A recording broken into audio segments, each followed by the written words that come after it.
games, and we got to get something going here, man. As well. 15 Here we go, Isaiah. Doing it for real right Here we now. go. Isaiah Williams. Here it is. And the guy all preseason. There we go. Takes it up Every to the time 45. they get in a funk, man, he just has something going. Every time. He is just so so hard good to tackle. And what sticks out to me the most is that he sticks his foot in the ground and just goes explosive. The buzz at Ford Field was back as the Lions won their final and only home preseason game against the Pittsburgh Steelers 24-17. Now they have a difficult task of cutting the roster down to 53 players by Tuesday, August 27th at 4 p.m. Welcome back to the channel. I'm your host, Johnny Gaz. Thank you for returning for another video. Let's take a look at those winners and losers from the last preseason game against the Steelers and make some predictions on some of those roster battles as we get closer and closer to cutdown day. Let's go. Before we hit on those studs and duds, make sure to hit the like button on the video if you dig the vibe here at Johnny Gaz Sports. I would love it if you consider subscribing to the channel. We now have a membership option available. We'll have a ton of exclusive content as we hit the regular season and all the fun free videos that you've come to love here. Thank you guys so much for your time and talking Lions football with me. I appreciate it. Let's dive into today's topics. Like I mentioned, the buzz around Ford Field for this last preseason game was truly electric, and it's amazing to see in the preseason how much excitement there really is around Detroit Lions football as we head closer to the 2024 season. The anticipation for this year is second to none, and the Lions even sold out their standing room only seats prior to kickoff. That is truly amazing. Dan Campbell was in awe at the turnout for this last preseason game, and they even were able to aid in forcing some false start penalties towards the end of the game. So as we can see it, the Lions and Ford Field will be a true home field advantage as we get into the regular season. We got to see the home uniforms for the first time, and I thought they looked really good off the Ford Field lights. That popping silver, the new kind of old school, new school blend, I think it looks really good, and I'm really excited to see how they kind of use those uniform combinations as they get further and further into the season. The Pittsburgh starters hung on for a few possessions into the first quarter, and unfortunately it did put the Lions in a 14-0 hole. We'll talk about some of the winners and losers that contributed to not only that, but pulling themselves out of it to be able to pull out the victory in this last preseason game. And I think it's very important that we remain positive. I think it's very easy to start to nitpick the nitty-gritty details as the Lions cut their roster down, as we start to pinprick the holes that they have going into the regular season, which is now very few and far between. And that's my point. We have to remain positive. Think about all the negative and all the holes we had to fill in previous seasons. Well, now we're talking about wide receiver 3, 4, 5. We're talking about backup quarterbacks, offensive line depth, things that in the past would have made no difference because we didn't have starters built into this lineup. Now we're in a position of strength, and the Lions have a very difficult task to cut this roster down. But I just want to remind folks that this is a very great place to be, and as a Lions fan, I'm very excited. It's important that we remain positive through this process. Let's start with one of the big winners from this last preseason game, and I think we have to focus on Isaac Ukwu, who has flashed in every single preseason game so far. He's had a fantastic preseason and training camp, and I think at this point, to me, he has earned a roster spot. Now, we've talked about him in the past, and he has a smaller defensive end, and a lot of this will come down to how many players they keep at other positions. But in my mind, of course, you have Aiden Hutchinson, you have Marcus Davenport, then past that, you have guys like Josh Pascal. I think James Houston has done enough to earn himself a roster spot. Then you had guys like Mitchell Agudi, Matthew Betts, and of course, Isaac Ukwu. And I think the fact that Ukwu was able to finish this preseason with another fine game. He had 1 sack, 2 tackles, 1 tackle for loss. He had the forced fumble, which I think helped turn this game around. And again, he's flashed in every game, and I think at this point he's now earned himself a roster spot, and I think he does make this team 53-man roster. One of the bigger losers from this contest, I think, is kicker Jake Bates, and we put him on the winner list from a previous preseason game against the Chiefs where he hit a game-winning field goal. And I think the name of the game is the inconsistency that he has shown so far through training camp in the preseason. We know he has the big leg. We know he can make long kicks. But the problem is, and he showed it again this week in the preseason, he missed a 30-yard field goal out of the elements at Ford Field. He also hit a 46-yarder. So as you can see, the inconsistency is off the charts. He also had 2 kickoff penalties, one to start the game, which start to other team's possession at the 40-yard line. And the Lions will not be successful in this revamped defense if we're starting them off in good field position on every kickoff. We just can't have it. However, the Lions seem to have faith in Jake Bates. They have not brought in another kicker. Dan Campbell came out again and said he still has faith. And the fact that they have not brought in anyone else tells me they're moving forward with him. The only thing I can think of, especially on these kickoff penalties, is that he's working on certain things, trying to develop a certain kick style or something that may help them in the long run. If that's not the case, it's truly unacceptable, and it's something the Lions are going to have to think about as they head into the regular season. Another big winner from the last preseason game and the majority of the preseason so far is wide receiver Isaiah Williams. And we spent a lot of time on the previous video talking about how the Lions may have a problem at wide receiver trying to find that X-role player. We're still in that same position now with the Lions coming out of this last preseason game, but Isaiah Williams has flashed in each preseason game, and he did again against the Steelers. He only had the one catch, but it really did spark their offense. We opened up this video with that kick return that really brought them out of that 14-0 hole. And his impact has really come on special teams, especially in this last preseason game. He had that 37-yard kickoff return, but he also had 3 punt returns for a total of 30 yards, and it has really been dynamic and flashed at least a play or two in each preseason game. He's making plays in a receiver group that is not doing so in this preseason. They really needed some other guys to step up, especially some of their larger players, Darius Fountain, Donovan Peoples-Jones, and they just haven't done that. Isaiah Williams has made plays, and I think put himself where he now is going to make this 53-man roster. Behind him is, I think, where the Lions truly now have an issue. They still haven't found that X-receiver. I think all indications were they want Donovan Peoples-Jones to be that guy, but he literally put up a zero-burger. We'll talk about him in just a minute. Ultimately, with Isaiah Williams' performance in the preseason and training camp so far, he has now earned himself a roster spot. And the player who I'm going to classify as not only the biggest loser of this last preseason game, but the biggest loser of Lions preseason so far is wide receiver Donovan Peoples-Jones. I made a video and a short a while back after this 2023 season talking about how I thought Donovan Peoples-Jones could be an X factor for the Lions in 2024. I couldn't have been more dead wrong in that assessment, at least through this preseason. He has given the Lions absolutely nothing. They needed a player to step up and be the taller X wide receiver, a guy that they could pair up with Amon-Ra St. Brown and Jameson Williams in an XYZ formation, which we talked about in the previous video. But Donovan Peoples-Jones just hasn't given them nothing. And it's unfortunate because I think the Lions are in a position where they just don't have an X receiver, and the winner by association is going to be Donovan Peoples-Jones. I think he still makes this roster because they just don't have another body to fill that role. We just talked about Isaiah Williams, and I think he's also earned a spot on the wide receiver room. And a lot of this will be based on depth at other positions. So if they feel they want to carry an extra offensive lineman, defensive lineman, you could see Donovan Peoples-Jones fall off. But I really think the fact that they need that X wide receiver will put him on this roster, whether or not he's earned that role. In my opinion, he has not.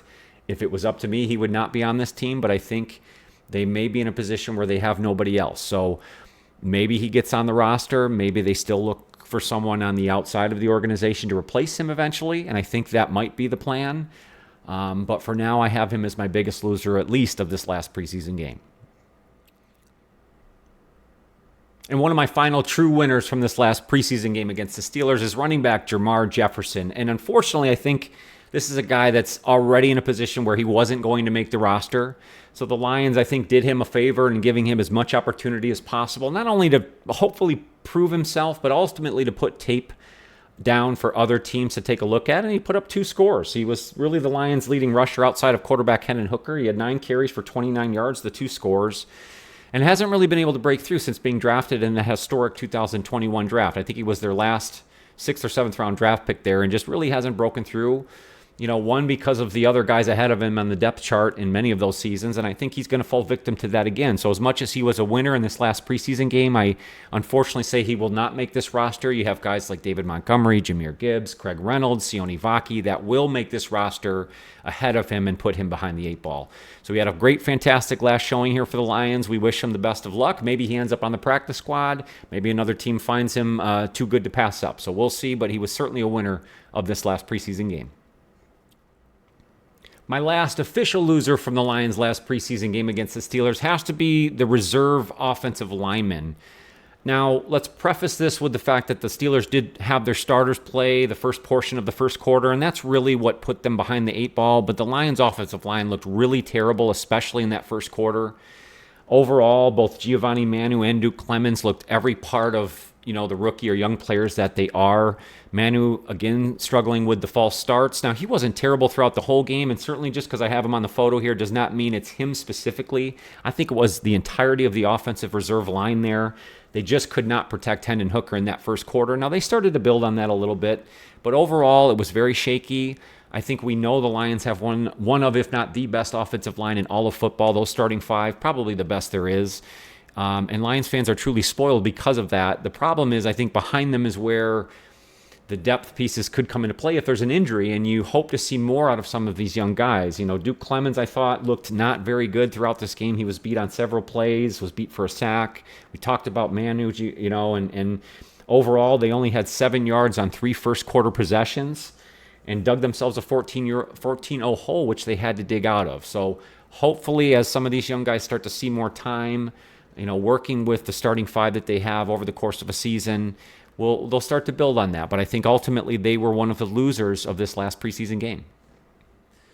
As far as some honorable mentions in the loser category, and as much as we've kind of sung the praises of Hendon Hooker in the first 2 preseason games, and again, he wasn't overall bad, I think he took a small step back in this last preseason game. So I got to put Hendon Hooker on an honorable mention loser list. He was 12 of 20 for 114 yards, had the touchdown and the interception.